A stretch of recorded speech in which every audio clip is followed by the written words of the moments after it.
ஓசேயா அதிகாரம் 3. ஓசேயாவும் உண்மையற்ற மனைவியும்.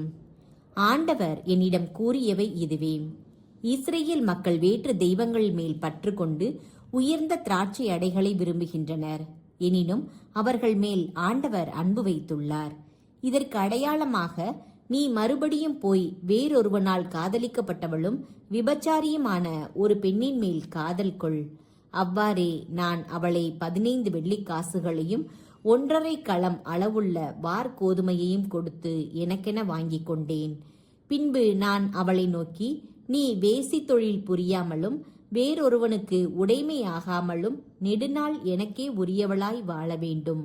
நானும் அவ்வண்ணமே உனக்காக வாழ்வேன் என்றேன். இஸ்ரேல் மக்கள் பல நாள்கள் அரசனின்றி, தலைவனின்றி, பலியின்றி, பலிபீடமின்றி, குருத்துவ உடையின்றி, குலதெய்வ சிலைகளுமின்றி இருப்பார்கள். அதற்கு பிறகு இஸ்ரேல் மக்கள் தங்கள் கடவுளாகிய ஆண்டவரையும் தங்கள் அரசனாகிய தாவீதையும் தேடி வருவார்கள். இறுதி நாள்களில் ஆண்டவரையும் அவர்தம் நன்மைகளையும் நாடி நடுக்கத்தோடு வருவார்கள்.